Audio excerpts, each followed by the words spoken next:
हरि ओम।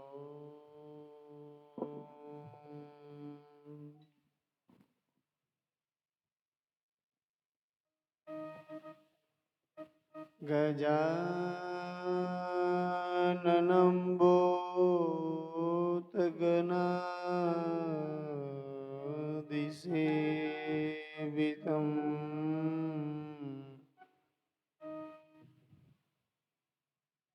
कपीथजम्बो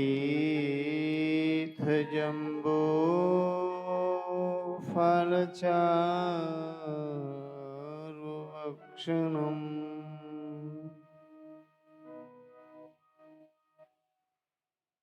उमासुतं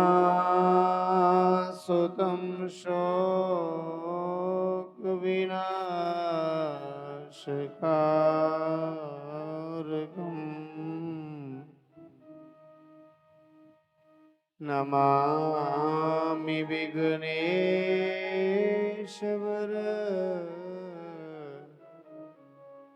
पादपङ्कजम्।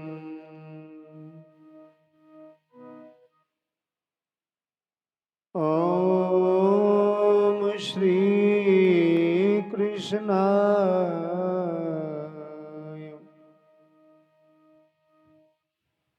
वासुदेवाय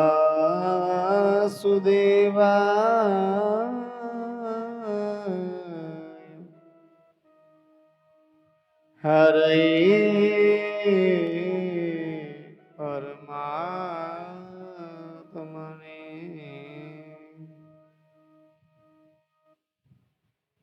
प्रणतकलेशनाशाय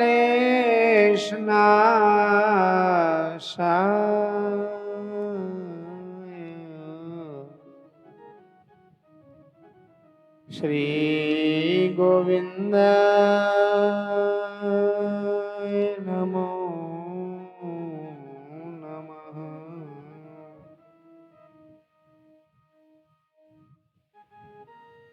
ध्यानमूलं गुरोर्मूर्ति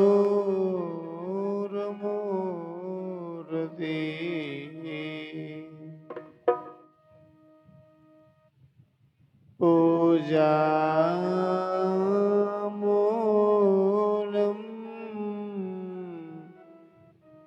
गुरुपदम्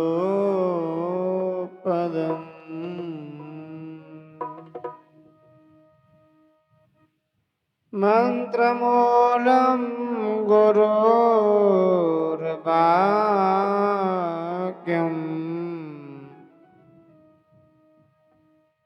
मोक्षमूलं गुरु कृपा। गुरुर्ब्रह्मा गुरुर्विष्णु गुरुर्देवो महेश्वर। गुरोः साक्षात् परं ब्रह्म तस्मै श्री गुरुवे नमः। अखण्डमण्डलाकारम् व्याप्तं येन चराचरम्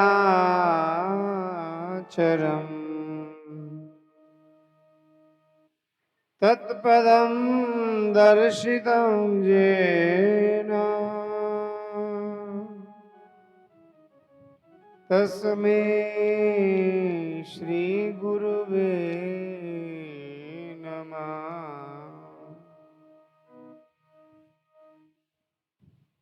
वसुदेवसुतं देवं कंसचाणूरमर्दनम् देवकी परमानन्दम्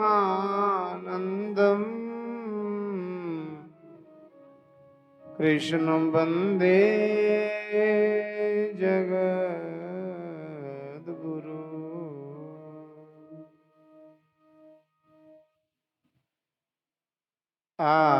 आपदां पहरतारम्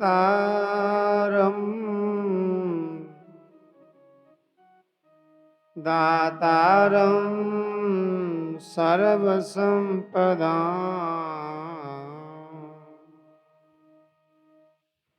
लोकाभिरामं श्रीरामं भूयो भूयो नमाम्यहम्। रामाय रामभद्राय रामचन्द्राय मानसे रघुनाथाय नाथाय श्रीसीताय पतये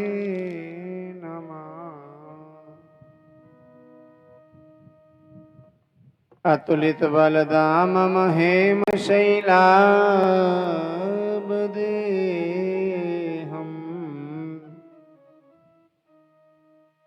धनुजवन कृशानुम ज्ञानिनामगरगण्यम् सकल गुण निदानं वानराणामधीशम्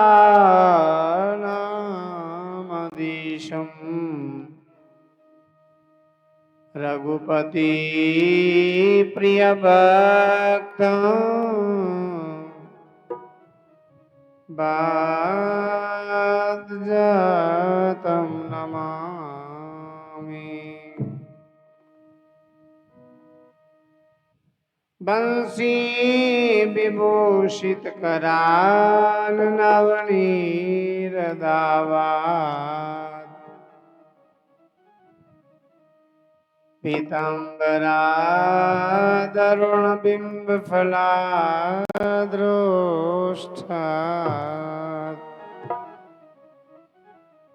पूर्णेन्दु सुंदर मुखादरविंद नेत्रात् श्री कृष्णात् परम किमपि तत्त्वमहं न जाने। हम सच्चिदानंद रूपाय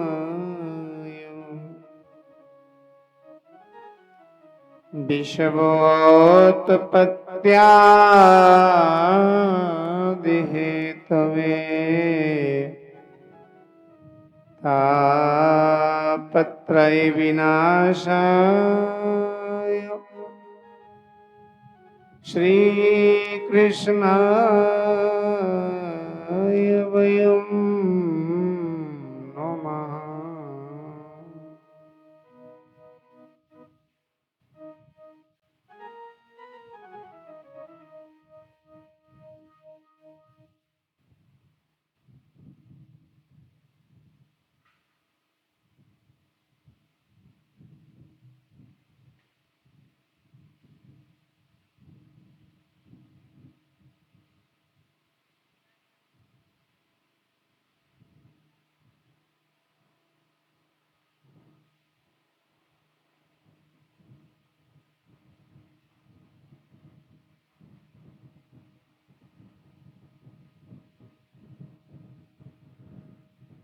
सत्यचित आनंद स्वरूप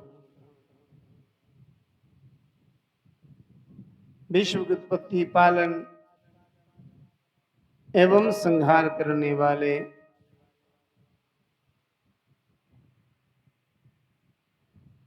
आध्यात्मिक आदिदैविक तथा आदिभौतिक ये तीनों ही प्रकार के तापों का विनाश करने वाले भगवान श्री कृष्ण जी के श्री चरणों की हम सब लोग वंदना करते हैं, जो हमारी बुद्धि को स्थिर एवं सद्मार्ग की ओर प्रेरित करें, हमें सद्बुद्धि प्रदान करें। बोलिए सच्चिदानंद भगवान की जय। बाल कृष्ण भगवान की जय। श्री सद्गुरुदेव भगवान की जय। ठाकुर श्री राधा रमण बिहारी लाल की जय। परम पूज्य चंपा शास्त्री जी महाराज की जय। श्री यज्ञ नारायण भगवान की जय। श्री रुद्र भगवान की जय। श्री हनुमान जी महाराज की जय। गौ माता की जय। गंगा जमुना मैया की जय। जयकारा शेरा वाली बोलो सच्चे दरबार की जय। सचिया जोता बाली माता तेरी सदा ही जय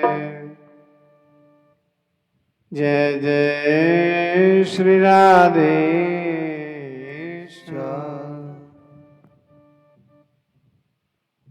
श्री गुरु चरण सरोज रज निज मन मुकुर सुधारी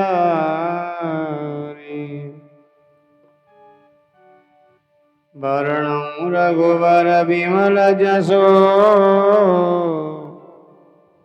जो दायको फल चारि बुद्धिहीन तनु जानिके सुमिरो पवन कुमार बल बुद्धि विद्या देहो मोहि हरहु कलेश विकार सियावर रामचंद्र की जय। श्री पवन सुत हनुमान की जय।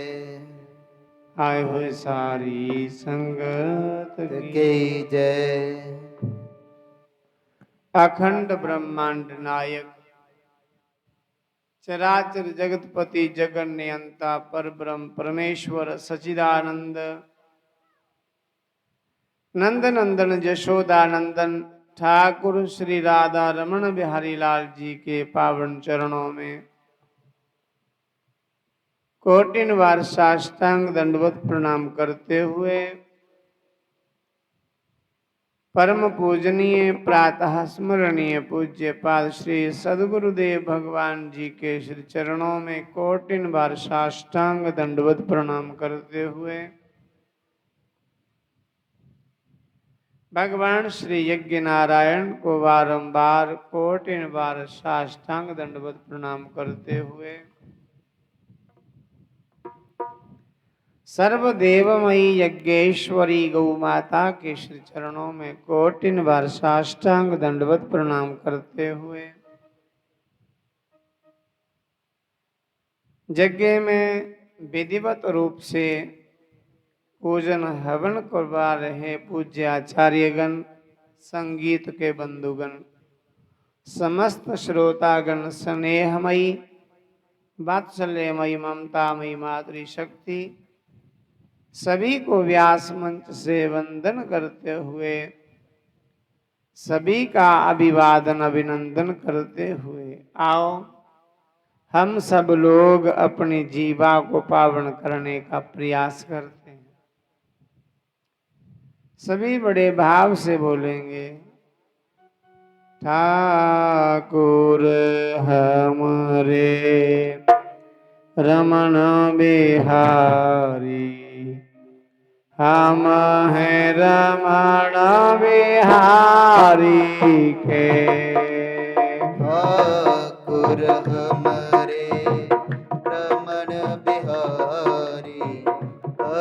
है रमण बिहारी के।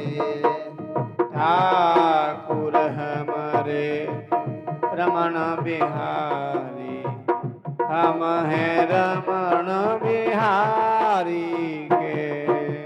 ठाकुर हमारे रमण बिहारी, हम है रमण बिहारी के। साधु सेवा धर्म हमारा, कामना दुनियादारी से। साधु सेवा धर्म हमारा, कामना दुनियादारी से। साधु सेवा धर्म हमारा, कामना दुनियादारी से।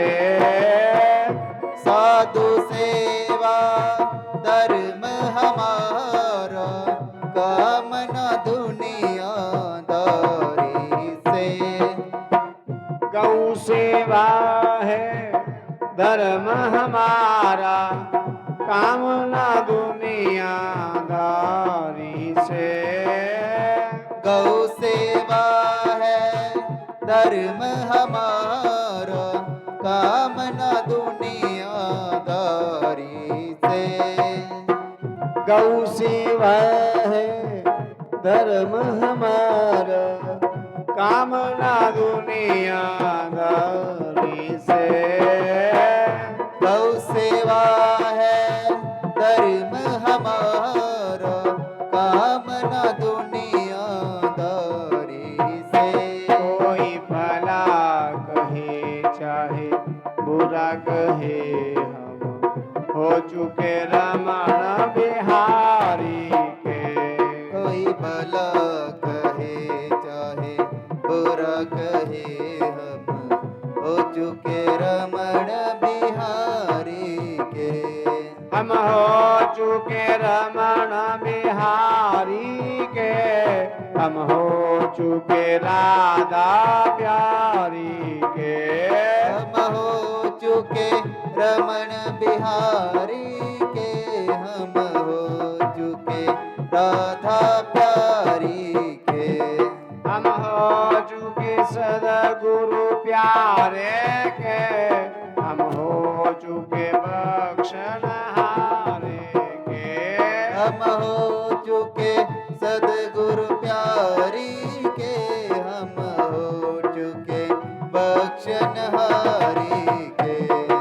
ठाकुर हमारे रमण बिहारी, हम हैं रमण बिहारी के। ठाकुर हमारे रमण बिहारी, हम है रमण बिहारी के। श्री कृष्ण गोविंद हरे मुरारे, हे नाथ नारायण वासुदेव। श्री कृष्ण गोविंद हरे मुरारी, हे नाथ नारायण वासुदेव। श्री कृष्ण गोविंद हरे मुरारे, हे नाथ नारायण वासुदेव। श्री कृष्ण गोविंद हरे मुरारी, हे नाथ नारायण वासुदेव। हे नाथ नारायण वासुदेव, हे नाथ नारायण वासुदेव। हे नाथ नारायण वासुदेव, हे नाथ नारायण वासुदेव। श्री कृष्ण गोविंद हरे मुरारे, हे नाथ नारायण वासुदेव। श्री कृष्ण गोविंद हरे मुरारी, हे नाथ नारायण वासुदेव। श्री कृष्ण गोविंद हरे मुरारे, हे नाथ नारायण वासुदेव। श्री कृष्ण हरे मुरारी हे नाथ नारायण वासुदेव। हरे राम राम राम हरे हरे। हरे राम राम राम हरे हरे। हरे कृष्णा कृष्णा कृष्णा हरे हरे। हरे कृष्णा कृष्णा कृष्णा हरे हरे। हरे राम राम हरे हरे। हरे राम राम हरे हरे। हरे कृष्णा कृष्णा कृष्णा हरे हरे। हरे कृष्णा कृष्णा हरे हरे। हरे राम राम हरे हरे। हरे राम राम हरे हरे। हरे कृष्णा कृष्णा कृष्णा हरे हरे। हरे कृष्णा कृष्णा हरे हरे। हरे राम राम हरे हरे। हरे राम राम हरे हरे। हरे कृष्णा कृष्णा हरे हरे। हरे कृष्णा कृष्णा हरे हरे। बोलिए बाल कृष्ण भगवान की। सियावर रामचंद्र भगवान की। भगवान की परम कृपा से हम सब लोगों के उद्धार के लिए, हमारे जीवन में आने वाले समस्त संकटों का नाश करने के लिए ही ये आयोजित हुआ है।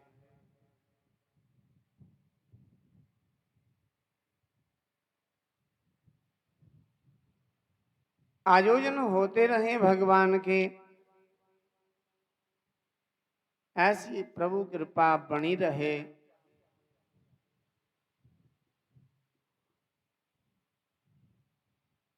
क्योंकि जब तक भगवान के आयोजन ही नहीं होंगे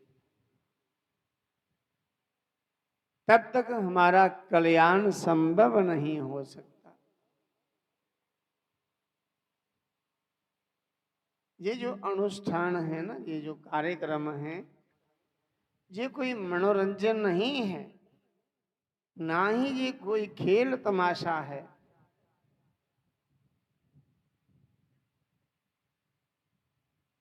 ये वेद में वर्णित शास्त्र अनुसार ऋषियों के द्वारा बताया गया मार्ग है जी।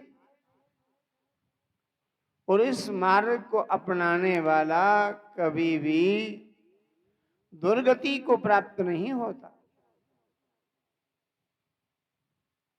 उसके पूर्वजों की भी गति हो जाती है, उसकी आने वाली पीढ़ियों का भी उद्धार हो जाता है। जिस वंश के लोग यज्ञ करता होते हैं अथवा यज्ञ करने वालों का दर्शन भी कर लेते हैं, अथवा यज्ञ भगवान का दर्शन करने से हमारे जन्म जन्मांतर के पाप नष्ट हो जाते हैं।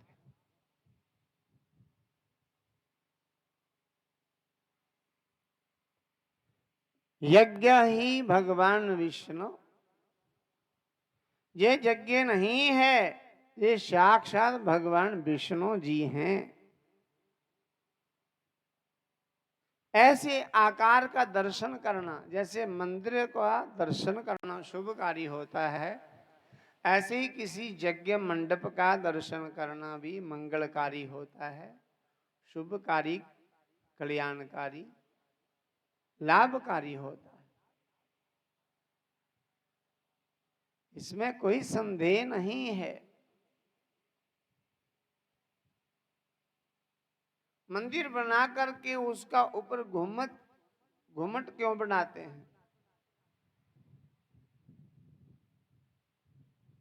आजकल तो मंदिर के ऊपर लेंटर डाल देते हैं। मंदिर बनाना हो तो पहले स्लैब डाल देंगे, लेंटर डाल देंगे और बाद में ऊपर गुम्मट उठाएंगे। वे मंदिर सही नहीं है। मंदिर जिस पर लेंटर ना हो वो गोल गोल बनता बनता ऊपर दूर तक उसका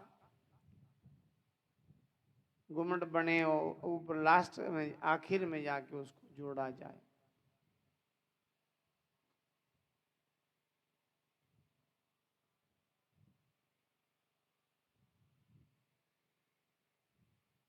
क्यों? क्योंकि जब हम मंदिर में कहीं जा करके ओम बोलेंगे तो उस ओम की प्रतिध्वनि कई गुना अधिक संख्या में फिर वापस उस तरंग बन के हमारी रोम रोम में प्रवेश करेगी, हमारा शरीर ऊर्जावान बनेगा।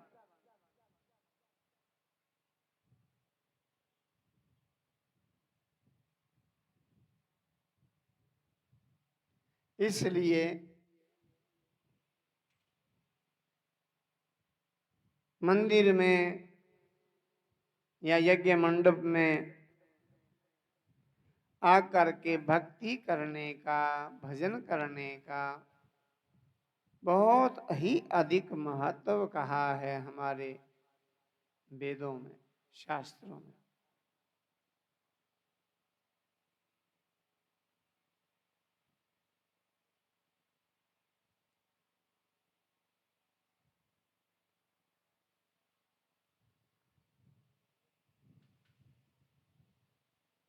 कई दर्शन होते हैं जिनको हम शुभ नहीं मानते, और कई दर्शन तो कुछ ऐसे दर्शन होते हैं जैसे संत का मिलना, अच्छे वेद ज्ञानी को, वेद पाठी को मिलना, उनको देखना, उनका दर्शन करना, तीर्थ का दर्शन करना, सदग्रंथ का दर्शन करना, गौ का दर्शन करना बड़ा लाभकारी, शुभकारी, कल्याणकारी होता है।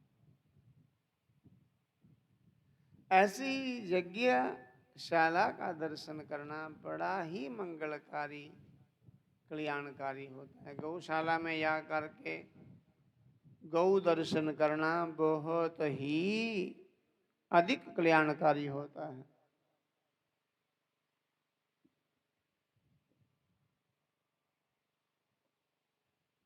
जो लोग अपने जीवन में कल्याण चाहते हो वे इस मार्ग को अपनाएं और चले।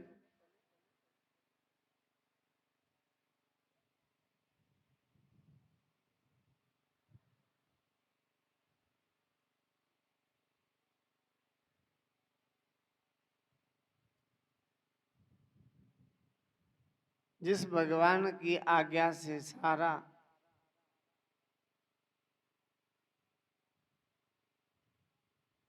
देव समुदाय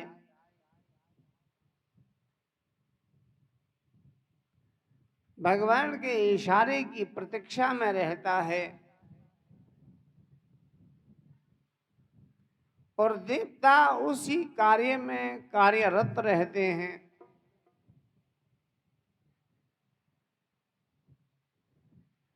उसी भगवान की ये आज्ञा है कि आपके ये कर्म लाभ के लिए हैं और ये कर्म आपके हानि के लिए है। इच्छा आपकी है, आपने कौन सा मार्ग अपनाना है। जैसे बाजार में गए हुए लोग अपने इच्छा अनुसार कई कुछ खरीद के लाते हैं।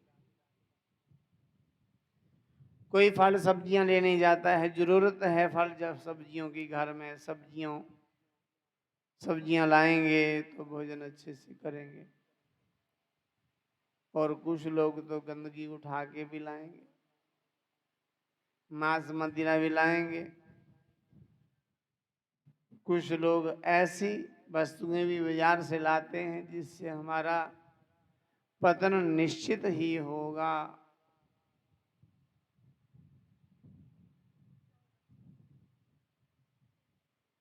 इच्छा अपनी अपनी है, मार्ग कौन कौन सा आपने अपनाना है। गुण अवगुण जानत सब कोई। फिर भी संत की शरण में आकर के वेद की आज्ञा को मानते हुए जितना भी हो सके अनुकूल आचरण हम करें, अपने वेद को साक्षी मानकर।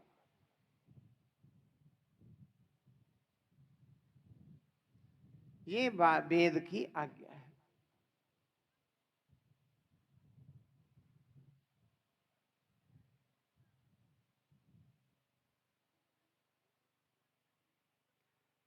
मानुष मन में जरा विचार, जिसने रचा है जे संसार, ऐसा कारीगर जग में न्यारा कौन है।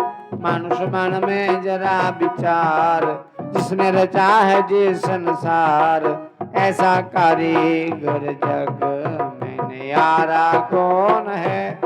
पृथ्वी सूरज तेज भंडार, चांद और तारों का विस्तार, इनको चलने का करता इशारा कौन है। पृथ्वी सूरज तेज भंडार, चांद और तारों का विस्तार, इनको चलने का करता इशारा कौन है। मानुष मन में जरा विचार, जिसने रचा है जी संसार, ऐसा कारीगर जग में न्यारा कौन है। मानुष मन में जरा विचार।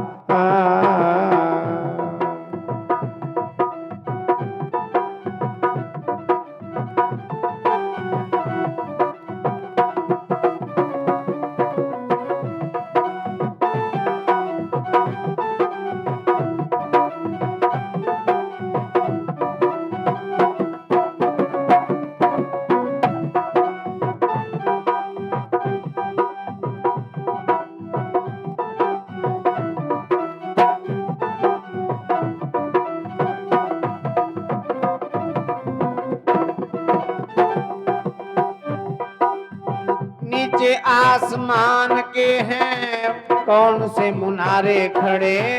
नीचे आसमान के हैं कौन से मुनारे खड़े। चांद बा सितारे सारे किसके सहारे खड़े।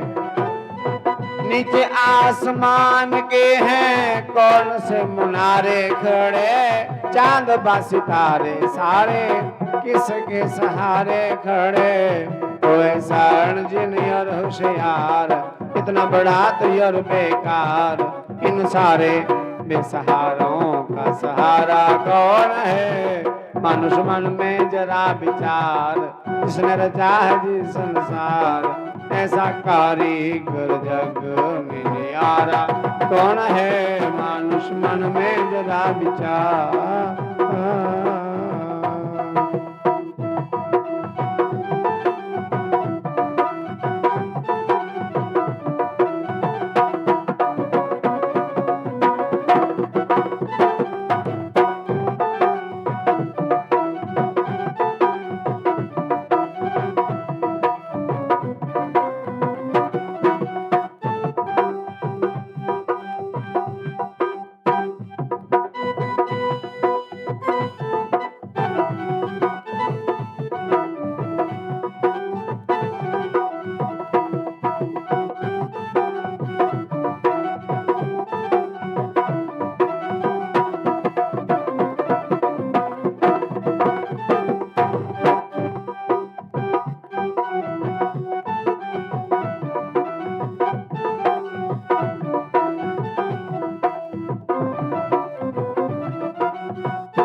गर्भ में भी तुझे जो खुराक था पहुंचाने वाला, दांत न थे जब तब दूध था पिलाने वाला। गर्भ में भी तुझे जो खुराक था पहुंचाने वाला, दांत न थे जब तब दूध था पिलाने वाला। तो तेरे वास्ते बड़े भंडार, जन्म से पहले ही तैयार, ऐसा सच्चा हम दर्द पा प्यारा कौन है। मनुष्य मन में जरा विचार, जिसने रचा है जी संसार, ऐसा कारीगर जग में नियारा कौन है। मनुष्य मन में जरा विचार।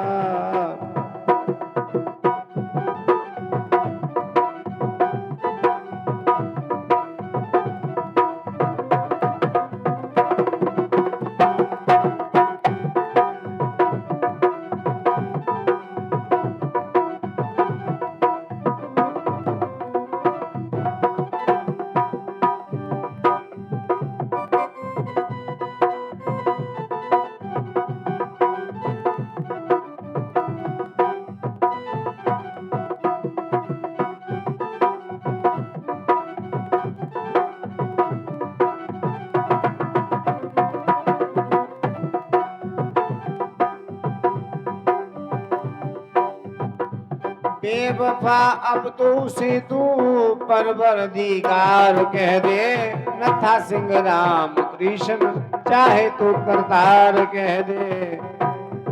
बेवफा अब तो उसे तू परवरदिगार कह दे। न था सिंह राम कृष्ण चाहे तो करतार कह दे। तो किसी भी नाम से उसे पुकार, अगर तो चुके इस बार तो फिर तेरे जैसा कर्मों का मारा कौन है। मनुष्य मन में जरा विचार, जिसने रचा है जिस संसार, ऐसा कारीगर जग में यारा कौन है। मनुष्य मन में जरा विचार, जिसने रचा है जिस संसार, ऐसा कारीगर जग में यारा कौन है। पृथ्वी सूरज तेज भंडार, चांद और तारों का विस्तार, इनको चलने का करता इशारा कौन है। मनुष्य मन में जरा विचार, जिसने रचा है ये संसार, ऐसा कारीगर जग में नियारा कौन है। पृथ्वी सूरज तेज भंडार, चांद और तारों का विस्तार, इनको चलने का करता इशारा कौन है। मनुष्य मन में जरा विचार, जिसने रचा है संसार, ऐसा कारीगर जग में निहारा कौन है। मनुष्य मन में जरा विचार।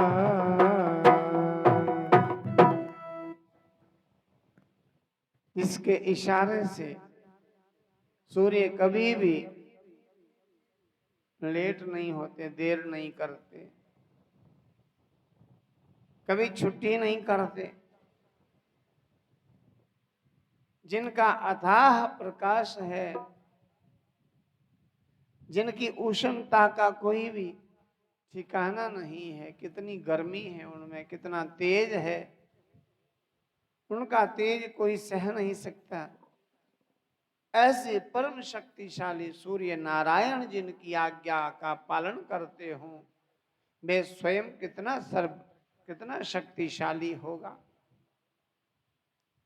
जिनकी आज्ञा से धरती सारी दुनिया को धारण करती है, जिनके इशारे से पवन बहती है, जिनके इशारे से नदियां कल कल बहती हैं, जिनके इशारे से पर्वत अटल खड़े हैं, जिनके इशारे से चांद तारे पृथ्वी आकाश टिके हुए हैं,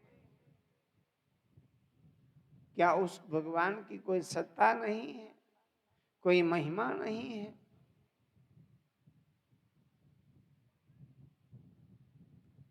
उसी भगवान ने इस संसार की रचना करके हम सब लोगों को मार्ग बताया है अपने उद्धार का। भी परम कृपालु हैं, परम दयालु हैं, दयावान हैं। उनका स्वाभाविक स्वभाव है दया करना, स्वाभाविक।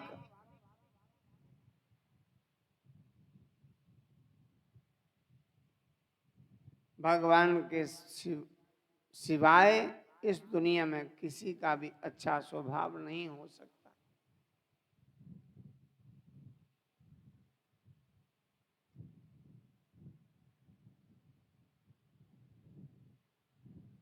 बड़ी अद्भुत महिमामयी कथा है।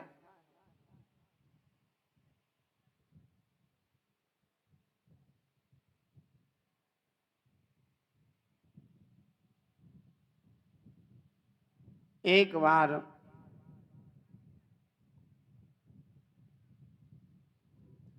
विदेह राज ने अच्छा मुहूर्त निकल आया। विदेह राज मिथिला के जितने भी राजा हुए उनको जनक ही कहा।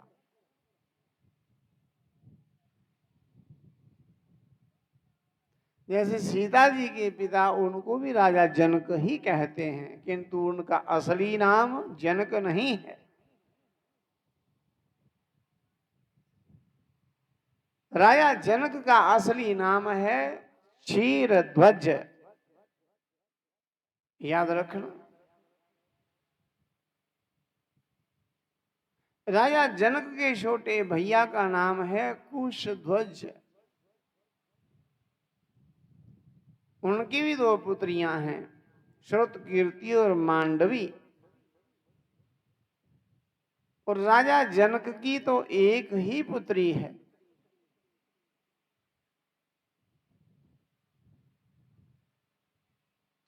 सब जानते हैं। राजा जनक की पुत्री का नाम क्या हुआ? हाँ जी बोलो।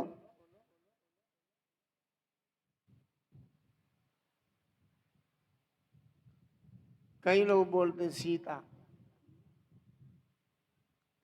मां सीता राजा जनक की पुत्री नहीं है। राजा जनक की पुत्री का नाम है उर्मिला, जिनका विवाह श्री लक्ष्मण जी के साथ हुआ है। सीता तो उनकी पुत्री नहीं है, केवल उन्होंने पुत्री मान लिया है, मिली तो उनको धरती से है।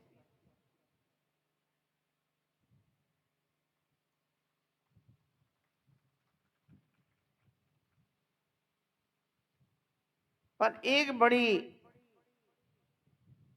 विचित्र घटना घट गई। राजा जनक के कोई भी संतान नहीं थी। राजा अपने मिथिलेश नगरी में, मिथिलापुरी में अक्सर यज्ञ याग आदि किया करते थे। उनकी धरती पर कोई कत्लेआम नहीं हुआ। जैसे हमारे घरों में, हमारे गांव में कत्लेआम होता है। पता नहीं एक रात में 100 जान जाती है या 200 जान जाती है, पर चाहे मुर्गों की ही जाती है, पर जाती तो है ना।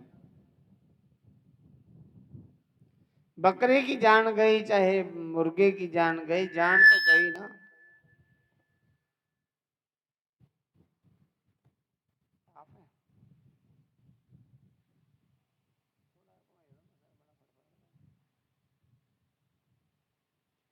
पर राजा जनक ऐसे नहीं थे कि उनकी मिथिला नगरी पे की, मिथिला नगरी की धरती पर किसी जीव के रक्त का एक बिंदु भी गिर जाए, एक बूंद भी खून किसी की गिरे, ऐसा नहीं था वहां।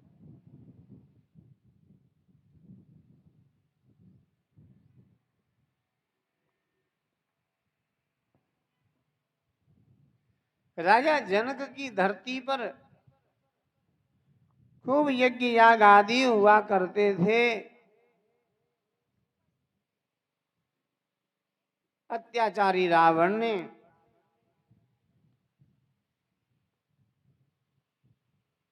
अपनी लंका जैसी नगरी पर कोई यज्ञ अनुष्ठान नहीं किया,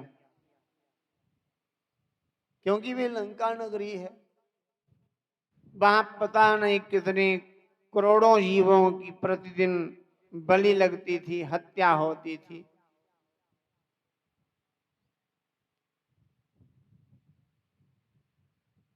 तभी तो उसका समूल नाश हुआ ना, कुल नाश हो गया।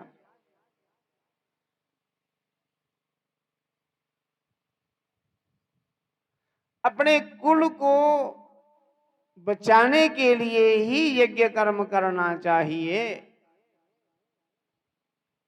सत्कर्म करना चाहिए, शुभ कर्म करना चाहिए।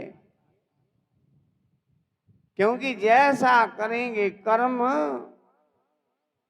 वैसा ही मिलेगा हमें फल, वैसा ही हमारा होगा धर्म। कर्म से ही धर्म होता है। धर्म कोई कहने की वस्तु नहीं है। धर्म पर चलने के लिए कुछ कठिनाइयां भी आती हैं, सहना पड़ती हैं।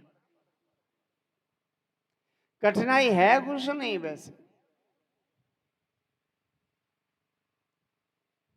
जो लोग मांसाहारी हैं उनको तो कठिन लगता है, बड़ा कठिन हो गया। किंतु जो शाकाहारी हैं उनको कोई कठिन नहीं लगता कुछ भी।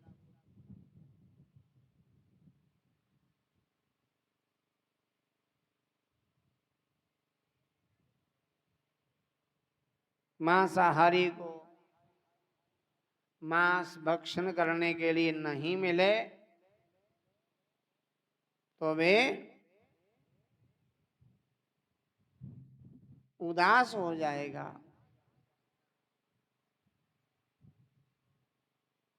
क्योंकि उसकी वृत्ति पाप में है। चाहे जितना मर्जी कोई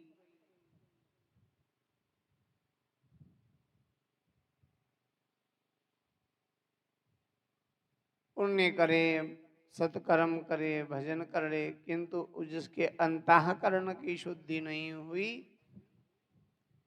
वे तो समझ लेना कि सब दिखावा हो रहा है।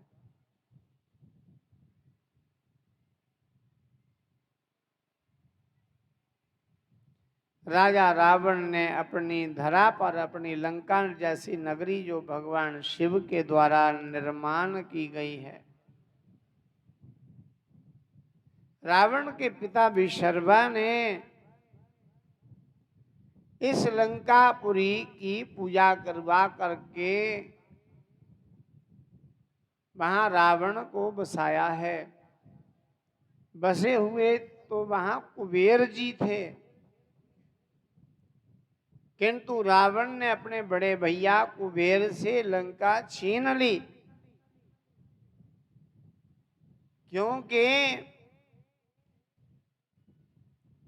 रावण के मन में बड़ा ही लोभ और बड़ी उच्च आकांक्षा थी, बड़ी बड़ी इच्छाएं हैं उसकी। और विशर्वा ऋषि के बड़े पुत्र का नाम है कुबेर, जिनकी माता का नाम है इड़विड़ा। पर रावण की मां अलग है, उनका नाम है केकसी, केशनी भी बोलते हैं। जब विशर्वा ऋषि ने लंका की पूजा करवा करके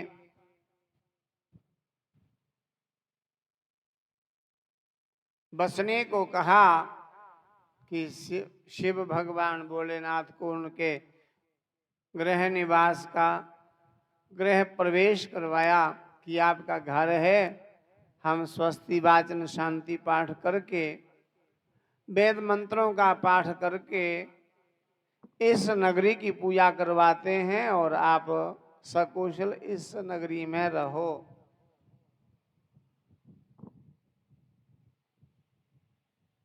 ये भगवान शिव की नगरी है। पर पूजा करवा रहे थे विशर्वा ऋषि, तो विशर्वा ऋषि की पत्नी का नाम है केशनी, जो रावण की मां है केकसी। उसने विशर्वा ऋषि से कहा कि आप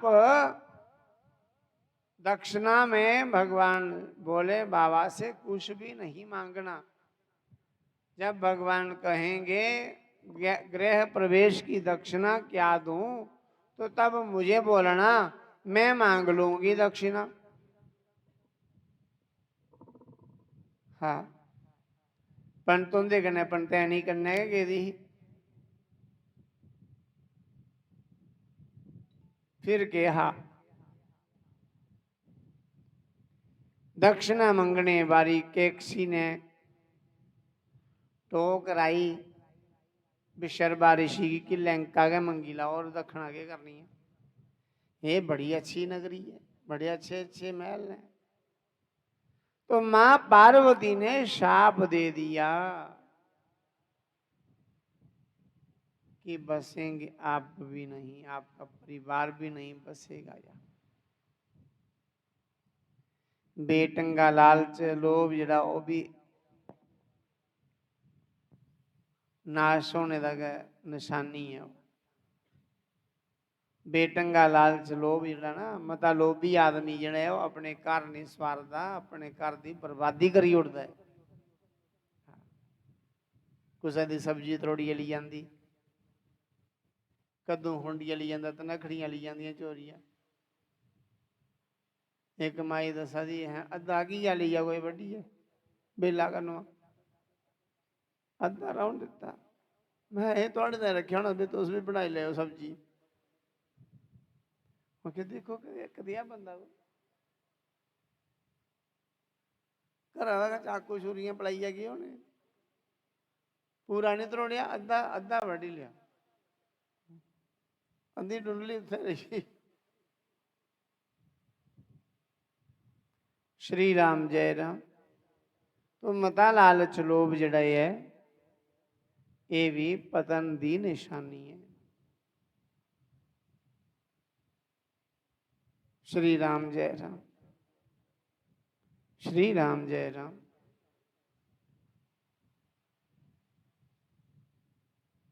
मां पार्वती ने शाप दे दिया कि आपका भी कुल यहां बसेगा नहीं, बर्बाद हो जाएगा। कुबेर जी तो भगवान की शरण में चले गए। भगवान ने कहा आप निराश क्यों होते हो, मैं आपको अपनी अलकापुरी देता हूं। अलकापुरी का राजपाठ कुबेर को मिल गया। जब रावण को पता चला कि एक और बहुत बढ़िया वस्तु कुबेर के पास है, क्या है? पुष्पक विमान, जहाज भी है। और उस जहाज को तेल नहीं पाना, पेट्रोल नहीं पाना, ड्राइवर नहीं रखना। हाँ हाँ।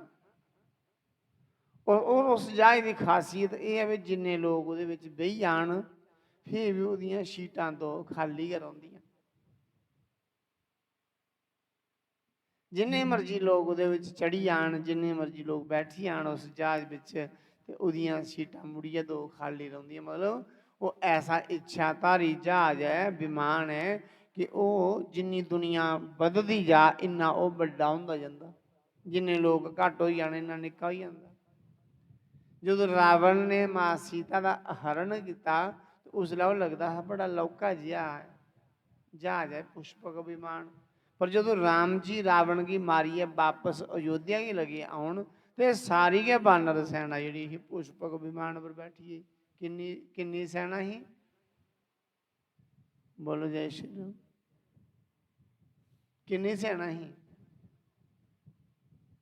असी बड़ा पता किन्नी है किन्नी नहीं होनी 200 वाली जब बद होग बद के ही बड़ी ज्यादा ही लखे की संख्या विच ही। जब महाभारत का युद्ध हुआ तो 18 अक्षौहिणी सेना एकत्रित हुई। 11 अक्षौहिणी सेना कौरवों की और 7 अक्षौहिणी सेना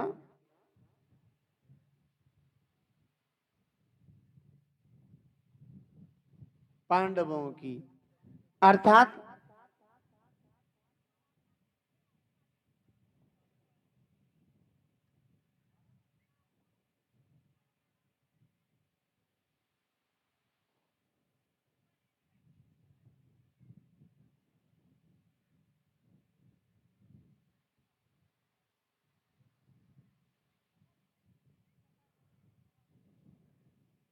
अक्षोहिणी का अर्थ है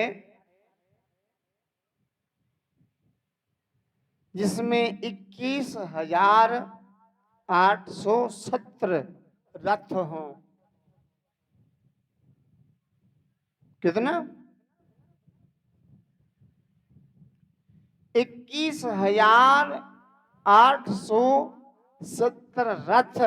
और एक एक रथ पर एक एक सारथी भी होता है और एक एक महारथी भी होता है, अर्थात दो दो लोग। और 21,817 ही हाथी और 65,610 घुड़सवार। टोटल कर ये मार ले हो 1,09,350 सैनिक पैदल। इतनी सेना को एक अक्षौहिणी सेना कहते हैं, अर्थात लगभग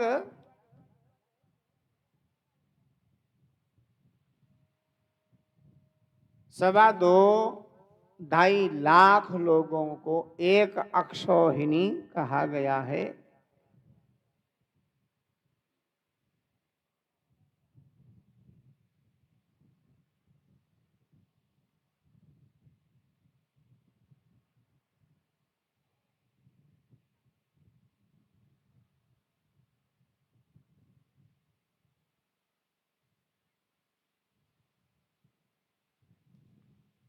पर जब राम और रावण का युद्ध हुआ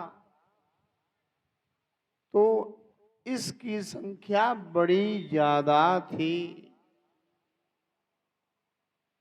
रावण की सेना भी कम नहीं थी और राम जी की सेना भी कोई कम नहीं थी, बहुत बड़ी संख्या में सैनिक गए थे। उस पुष्पक विमान पर बैठकर सारे सैनिक आए हैं। राम जी अपनी सेना को वहां लंका में छोड़ करके थोड़ी आए हैं, सारी सेना उसी पुष्पक विमान पर बिठा के लाए हैं। हरे राम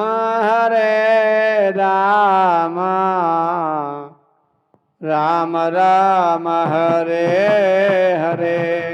हरे राम राम राम हरे हरे। हरे कृष्णा कृष्णा कृष्णा हरे हरे। हरे कृष्णा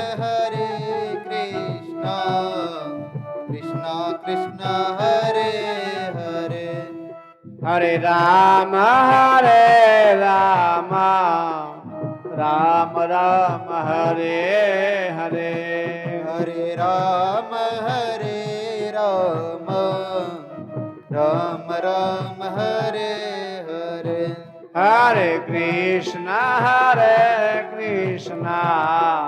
कृष्णा कृष्णा हरे हरे। हरे कृष्णा कृष्णा कृष्णा हरे हरे। हरे राम राम राम हरे हरे। हरे राम राम हरे हरे। हरे कृष्णा कृष्णा कृष्णा हरे हरे। हरे कृष्णा कृष्णा हरे हरे। हरे राम राम राम हरे हरे। हरे राम राम राम हरे हरे। हरे कृष्णा कृष्णा हरे हरे। हरे कृष्णा कृष्णा हरे हरे। हरे राम राम राम हरे हरे। हरे राम राम राम हरे हरे। हरे कृष्णा कृष्णा कृष्णा हरे हरे हरे कृष्ण कृष्ण कृष्ण हरे हरे। बोलिए बाल कृष्ण भगवान की की जय। सियावर रामचंद्र भगवान की की जय।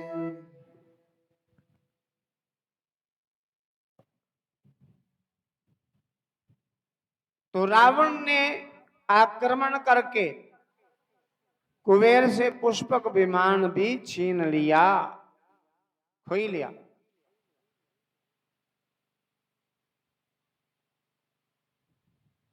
सारी दुनिया को पता है कि ये संपत्ति हमारे साथ नहीं जाएगी। जितना मर्जी हम बेईमानी कपट कर लें, हमारे साथ एक तिनका नहीं जाएगा इस दुनिया से। हाँ, अच्छा बुरा कर्म हमारे साथ जाएगा, अच्छाई बुराई जाएगी, पर कोई सामग्री का हो तो वे नहीं जाएगी।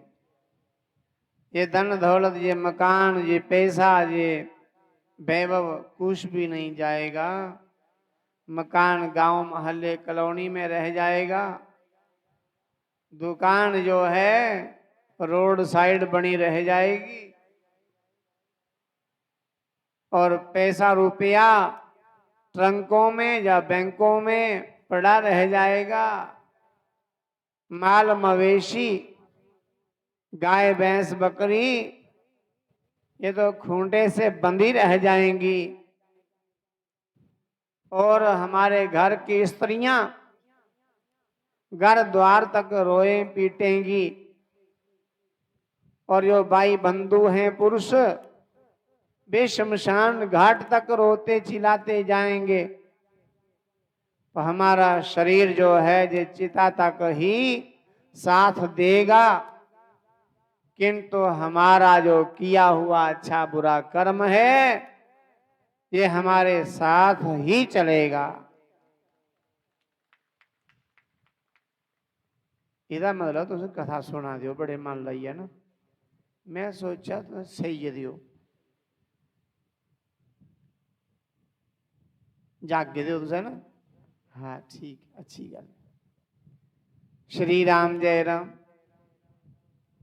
श्री राम जय राम।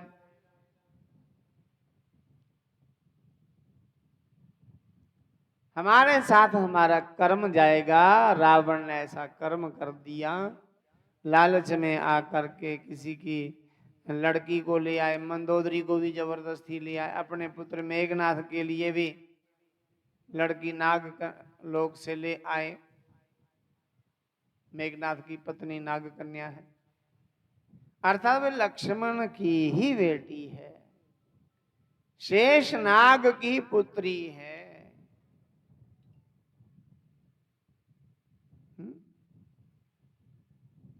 अब अपनी ज्वाई को कैसे मारे? कोई ससुर अपने ज्वाई को तो नहीं मार सकता है। मेघनाथ लक्ष्मण का क्या लगता है? जवाई। हाँ, पर वे मेघनाथ की जो पत्नी है परम सती पतिव्रता है। छीन कर लाया है रावण मंदोदरी को भी, पुष्पक विमान भी छीन लिया, लंका भी छीन ली। और लंका छीन करके भी उसको रहना नहीं आया। उस नगरी में उसने कोई यज्ञ हवन तक नहीं किया। क्या किया? लाखों जीवों की, करोड़ों जीवों की प्रतिदिन हत्या की। उस धरती पर रक्त की नदियां बहती थी, खून की नदियां बहती थी। और एक दिन ऐसा आ गया, उसकी बुद्धि ऐसी बिगड़ गई कि साधुओं को भी बोलने लगा कि आप भी कर दो, हमें धन दो। क्योंकि लोभी आदमी का लोभ कभी मिटता नहीं, चाहे उसके पास हजारों सैकड़ों करोड़ों अरबों खरबों हो जाए, फिर भी उसका लोभ मिटता नहीं।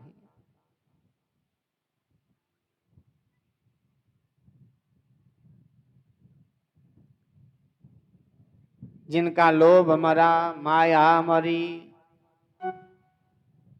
मनुआ बेपरवाह, जिनको कछु नहीं चाहिए, वही है शाहों के शाह।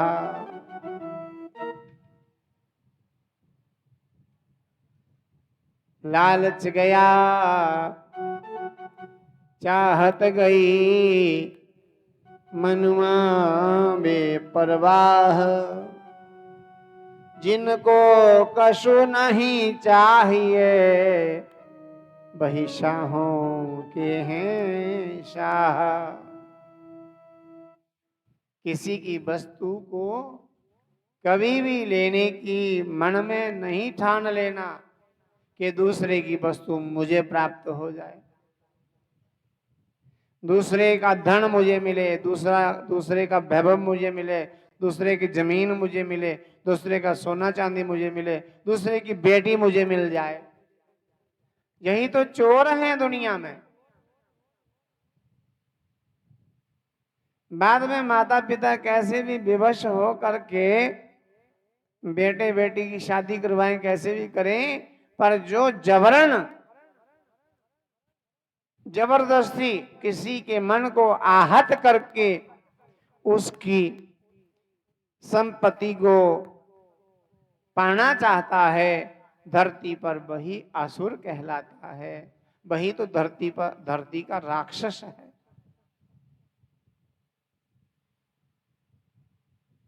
अर्थात जो किसी की माने नहीं, जो वेद की ना माने, शास्त्र की ना माने, संतों की ना माने, यो बड़ों की ना माने, वही आसुर, क्योंकि उसका तो कोई सुर ही नहीं है।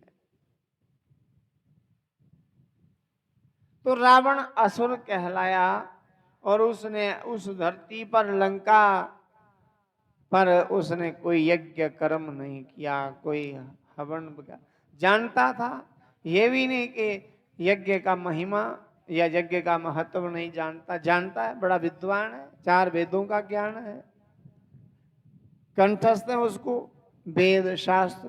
4 वेद कौन कौन से वेद होते हैं जानते हैं ना आप? वेदों का नाम लिखे हुए हैं यज्ञशाला के ऊपर लगे हुए। ऋग्वेद, यजुर्वेद, सामवेद, अथर्ववेद, 6 शास्त्र होते हैं।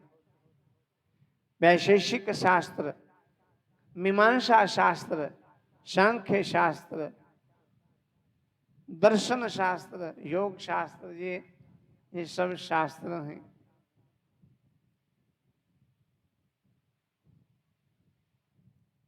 पुराण है 18।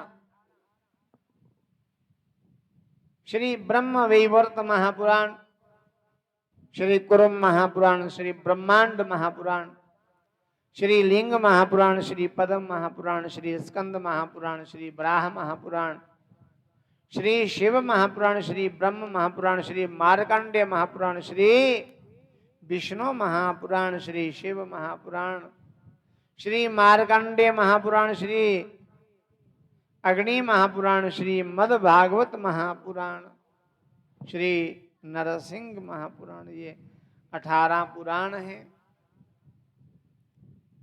हमें और कुछ भी नहीं तो कम से कम अपने पुराणों का नाम ही आ जाए तो भी बड़ा कल्याण। शास्त्रों का नाम आ जाए, कौन कौन से शास्त्र होते हैं, वेद कौन कौन से होते हैं, अपने धर्म की जानकारी हमें होनी चाहिए। धीरे धीरे पता भी होना चाहिए किस वेद के कितने श्लोक हैं, जैसे गीता जी के कितने अध्याय हैं, कितने श्लोक हैं, इतना तो पता होना ही चाहिए।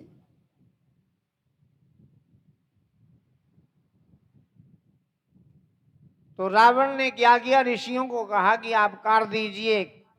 तो ऋषियों ने कहा है नहीं हमारे पास, कार क्या दें, धन तो हमारे पास होता नहीं, धन संत रखते नहीं अपने पास, यदि कभी आ जाए तो उसका संग्रह नहीं करते, ना ना ना ना। साधु संत लोग धन का संग्रह नहीं करते, अर्थात धन को बांट देते हैं। यज्ञ कर्म करके बांट देंगे, भंडारा करके कई लोग, आप कई ऐसे संतों को देखेंगे आप, भीख मांग मांग करके अमरनाथ यात्रियों के लिए लंगर लगा देते हैं। उनकी कोई फैक्ट्रियां नहीं चलती, उनके कोई कारखाने नहीं है, उनकी कोई नौकरियां नहीं है, उनकी आमदनी का कोई भी साधन नहीं, कोई सोर्स नहीं इनकम का, फिर भी वे परोपकार करते हैं, लंगर भंडारे करते रहते हैं और असहायों की सहायता करते हैं।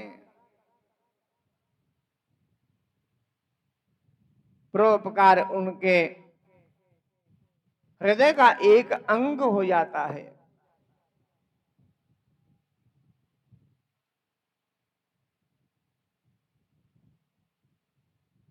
परहित सरिस धर्म नहीं भाई, पर पीड़ा नहीं कोई अदमाई। परोपकार के समान कोई धर्म नहीं। ऋषियों ने कहा धन तो हमारे पास है नहीं, रावण ने कहा फिर अपना अपना रक्त दे दो, खून दे दो।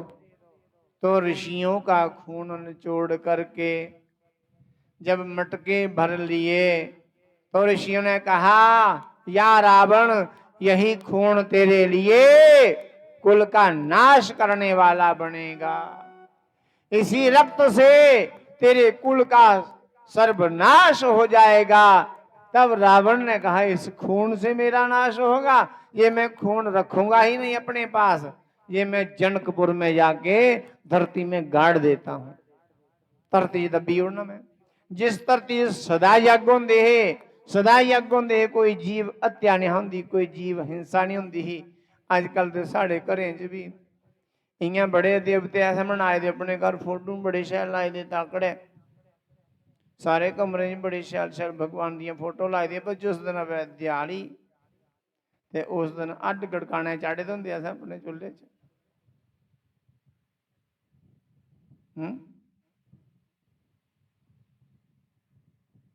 मांस गड़का करने ना, मांस में अड्ड भी धुंधे। ये इंसान भी बड़ा विचित्र है भाई। लाश को लाश को हाथ लगा करके नहाता है और जिंदा जीवों को मार करके खा जाता है। अरे कैसा है जी इंसान। अरे कंदमूल फल खाने वालों से मांसाहारी डरते थे,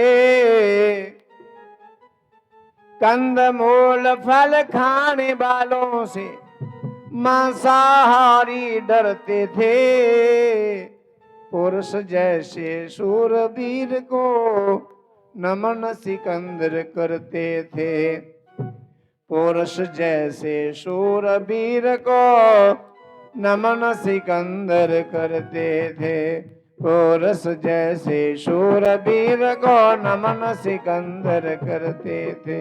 कंदमूल फल खाने वालों से मांसाहारी डरते थे, कंदमूल फल खाने वालों से मांसाहारी डरते थे, पुरुष जैसे शूरवीर को नमन सिकंदर करते थे, पुरुष जैसे शूरवीर को नमन सिकंदर करते थे। राम जी को 14 वर्षों का वनवास हुआ और राम जी अगर चाहते तो खा सकते थे, राम जी यदि चाहते तो, राम जी यदि चाहते तो खा सकते थे मांस पशु के डेरों में, लेकिन उनको प्यार मिला शबरी के झूठे बैरों में, लेकिन उनको प्यार मिला शबरी के झूठे बैरों में। चक्र सुदर्शन धारी थे, गोवर्धन पर भारी थे, ऐसे कृष्ण कन्हैया सदा शाकाहारी थे। सुना आपने कभी किसी मांसाहारी ने पर्वत उठाए हो? मांसाहारी बलवान नहीं हो सकता। कंदमूल फल खाने वाले श्री हनुमान जी गिरिराज को पर्वतराज हिमालय को ही उठा के ले आए। संजीवनी बूटी वाला पर्वत ले आए, गिरिराज को उठा के ले आए, गोवर्धन को। उसी गोवर्धन को आगे चल करके भगवान श्री कृष्ण जी ने उठाया, 7 दिनों तक धारण किया। गोवर्धन, गोवर्धन, गोबर भी धन है। गोबर सबसे बड़ा धन है, गोवर्धन। गोवर्धन अर्थात गायों को बढ़ाओ, गायों की रक्षा करो, गायों का पालन करो, गौ सेवा करो, अपने आप कल्याण हो जाएगा। किसी बालक के कुंडली में कोई ग्रह खराब बैठा है तो उस खराब ग्रह को सही करने में उम्र बीत जाएगी, आयु बीत जाएगी, किंतु खराब ग्रह खराब ही रहेगा, बार बार चोटें आएंगी। किंतु जो लोग अपने जीवन में एक गाय की सेवा कर देते हैं, उन पर तो 33 करोड़ देवी देवताओं का आशीर्वाद बरसने लगता है।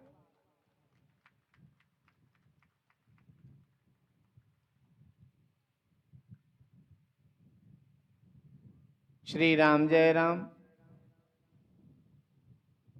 श्री राम जय राम,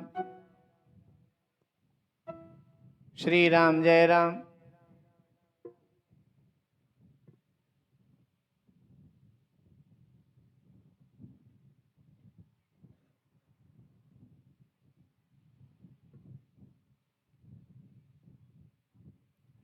जिस धरती पर यज्ञ हवन हुआ करते थे, उस धरती पर रावण ने ऋषियों के शरीर से निकाला हुआ रक्त मटके भरे हुए जो थे, जनकपुर में जाके गाड़ दिए, दफना दिए धरती पर। अकाल पड़ गया जनकपुर में, वर्षा नहीं होती। राजा जनक मन ही मन विचार करते कि मेरी नगरी में ऐसा क्यों हुआ।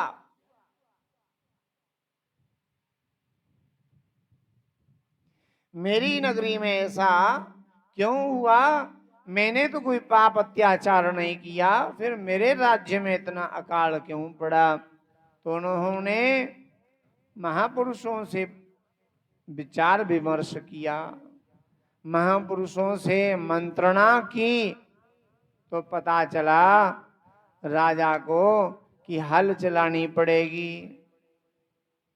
जब राजा ने हल चलाई तो वे खून का जो रक्त का मटका था वे अटका, और मटके में झांक कर देखा तो एक कन्या अपने ही हाथ का अंगूठा चूस रही है।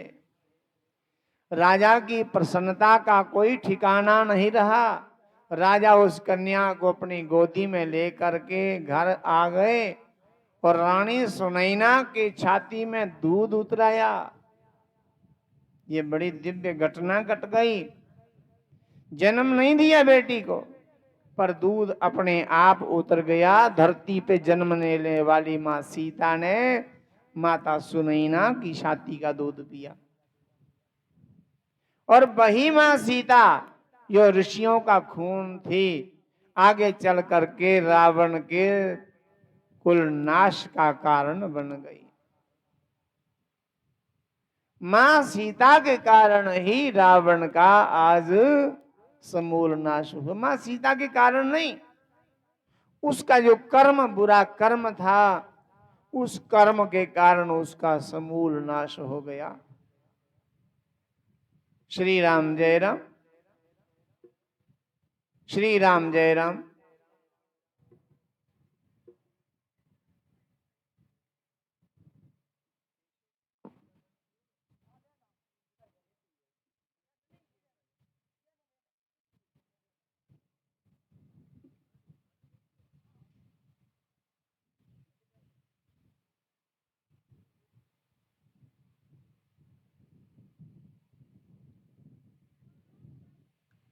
राजा की खुशी का कोई ठिकाना नहीं रहा।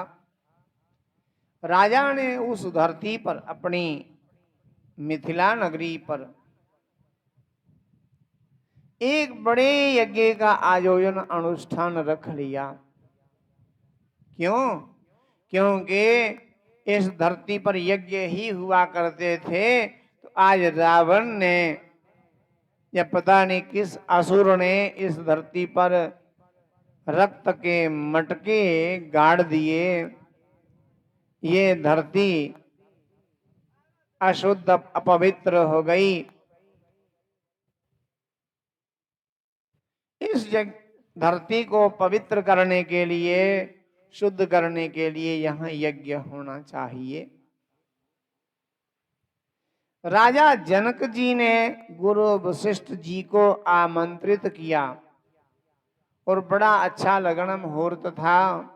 जैसे अब श्रावण मास चल रहा है, यज्ञ आदि कर्म करने के लिए ये महीना बहुत ही उत्तम है, सर्वोत्तम है, सर्वश्रेष्ठ है। कल तो श्रावण मास का आखिरी सोमवार है। कल तो कई लोग पूजा में बैठेंगे, हवन करेंगे, पार्थिव शिवलिंग की पूजा करेंगे। कल तो बड़ा आनंद आएगा। ऐसे बहुत अच्छा मुहूर्त था। वशिष्ठ जी ने मुहूर्त बताया और राजा जनक जी का यज्ञ करने के लिए उन्होंने हामी भर दी, हाँ कह दी, न्योता स्वीकार कर लिया।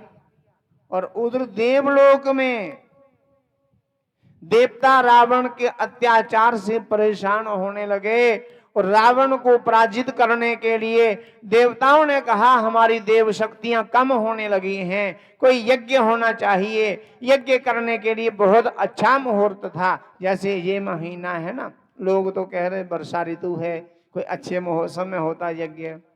ये कौन बात करता है? जिसको जानकारी ही नहीं है।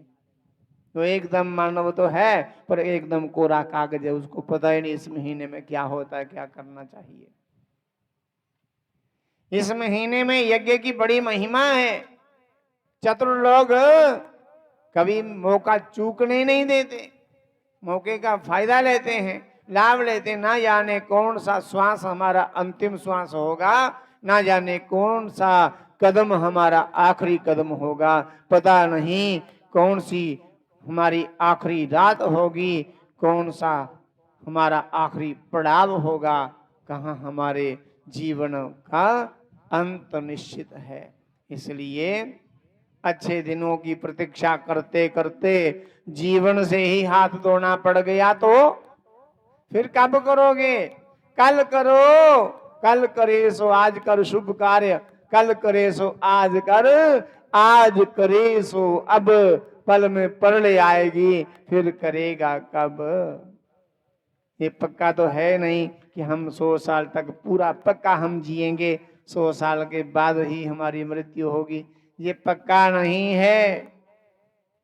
क्षण भंगुर जीवन है, कोई भरोसा नहीं कब ये श्वास की डोर टूट जाए। श्री राम, जय राम। तो देवताओं ने देव शक्तियों को बढ़ाने के लिए यज्ञ का आयोजन रख लिया।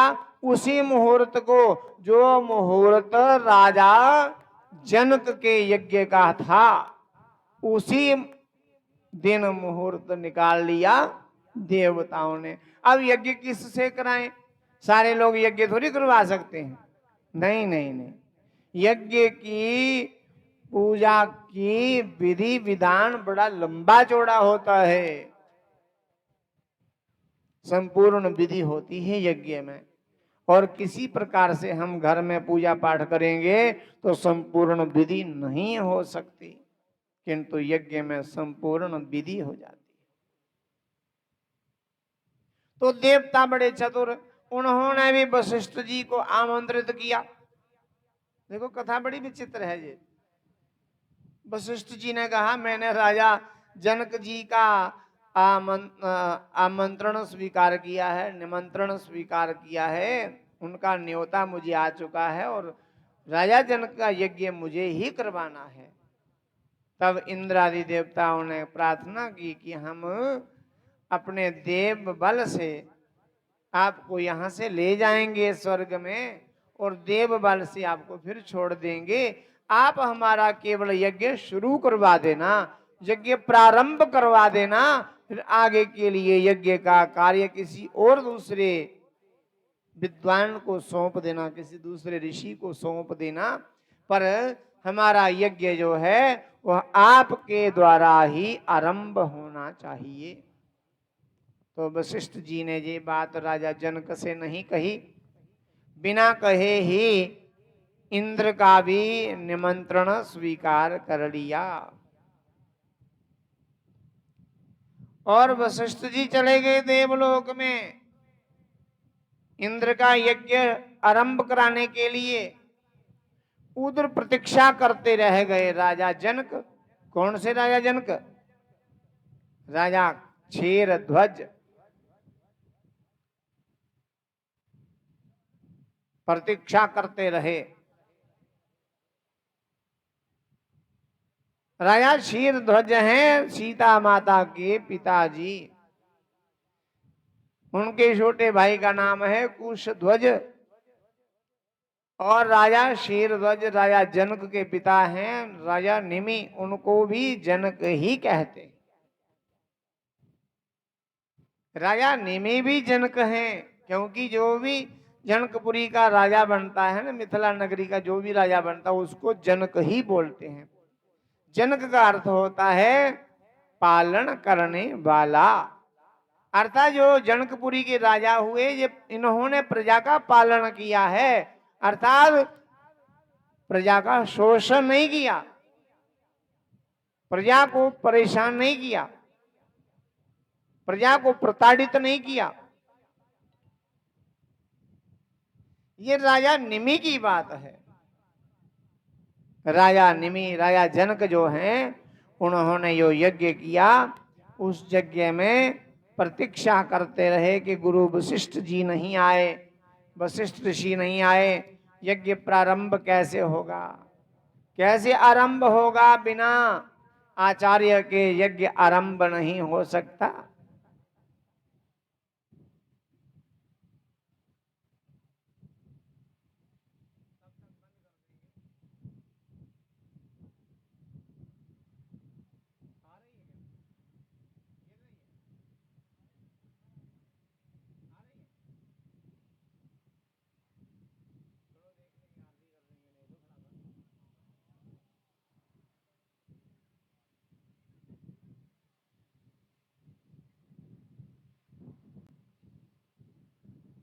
राजा निमि को राजा जनक को पता चल गया कि इस बार गुरु वशिष्ठ जी राजा इंद्र के यज्ञ को आरंभ करने के लिए चले गए।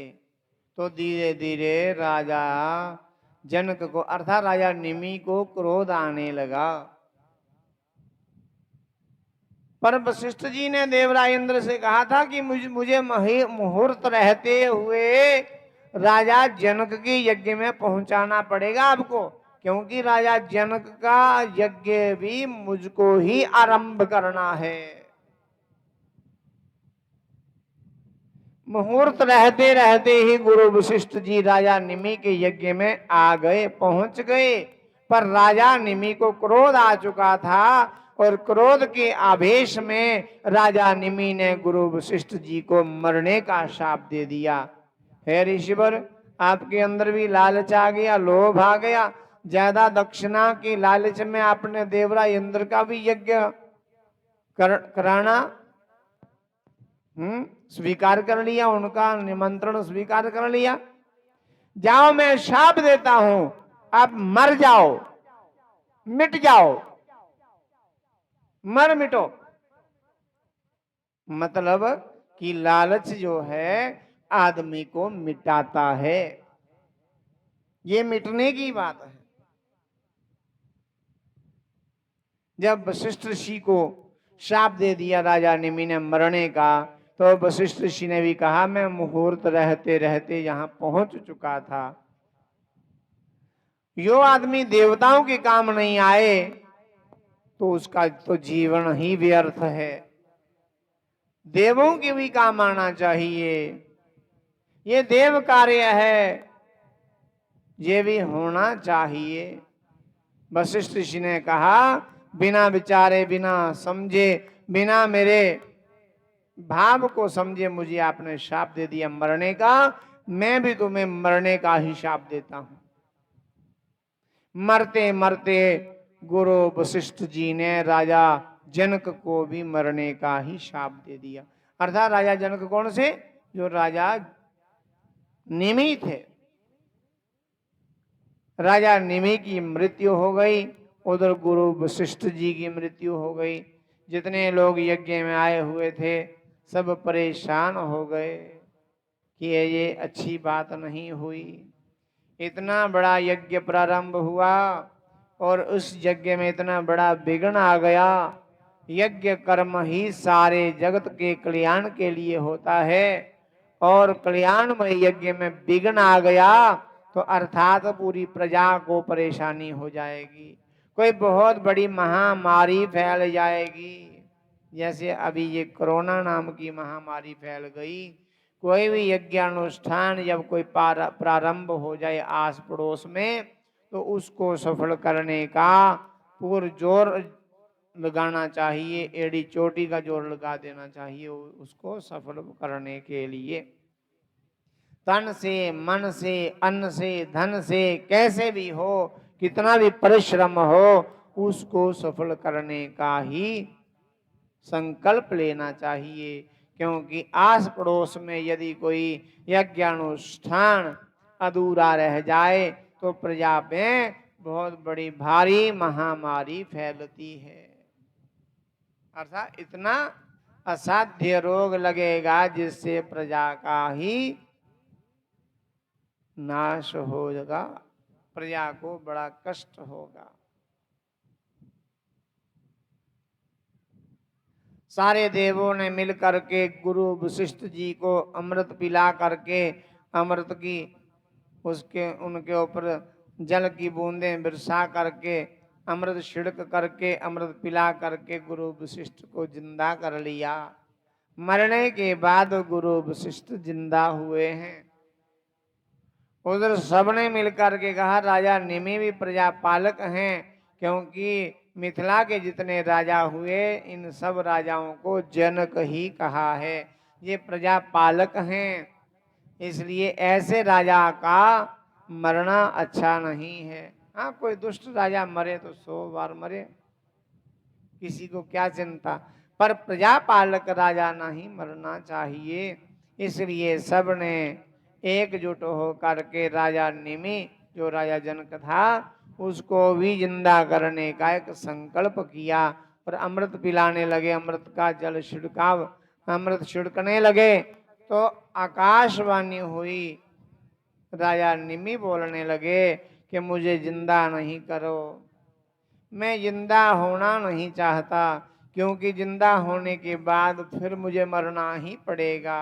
जो मरने में आनंद है वे आनंद और कहीं भी नहीं है। और मुझे यदि जिंदा कर भी दिया तो मैं अजर अमर नहीं हो सकता। इसलिए मैं निवेदन करता हूं, मेरा नाम है निमि, मैं हर एक जीव की आंखों पर रहना चाहता हूं।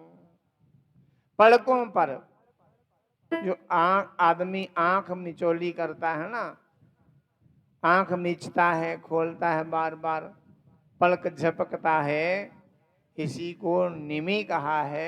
ये निमिष है। राजा निमि लोगों की पलकों पर आके बैठ गए।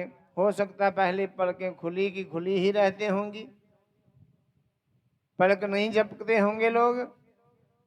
पर राजा निमि जो हैं लोगों की पलकों पर आके बैठ गए, और फिर जो प्रजा थी वे बड़ी शोक मनाने लगी कि राजा तो जीवित नहीं हुए, ये तो लोगों के पलकों पे बैठ गए। तो अब यज्ञ कैसे होगा? तो राजा निमि के मरे हुए शरीर का मंथन होने लगा। राजा निमि के मरे हुए शरीर का मंथन करने से राजा जनक का जन्म हुआ। कौन से राजा जनक? जो मां सीता जी के पूज्य पिताजी हैं।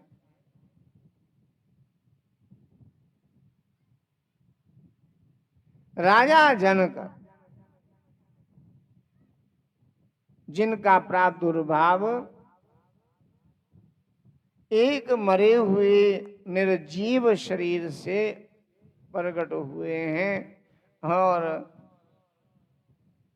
राजा जनक क्षीरध्वज जी ने अपने इस मिथिला नगरी पर अनेक यज्ञ कर्म किए हैं। कहने का भाव ये है कि यज्ञ कर्म हमें मरे हुओं को भी जिंदा कर देता है, बड़े बड़े संकटों का नाश करता है।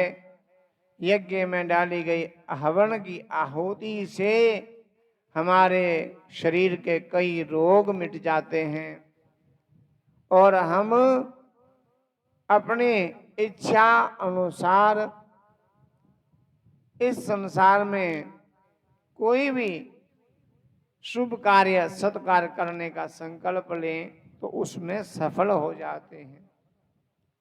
सफलता उन लोगों को मिलती है जो लोग यज्ञ करता होते हैं, यज्ञ कर्म करते हैं।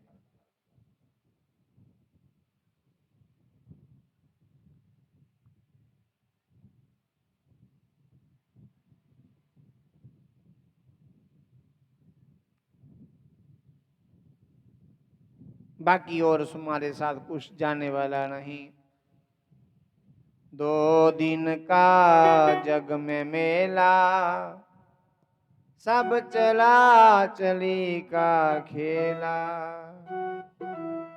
2 दिन का जग में मेला, सब चला चली का खेला। 2 दिन का जग में सब चला चली का खेला। 2 दिन का जग में मेला, सब चला चली का खेला। 2 दिन का जग में मेला, सब चला चली का खेला। कोई चला गया कोई जावे, कोई गठड़ी बांध सिंधावे। कोई चला गया कोई जावे,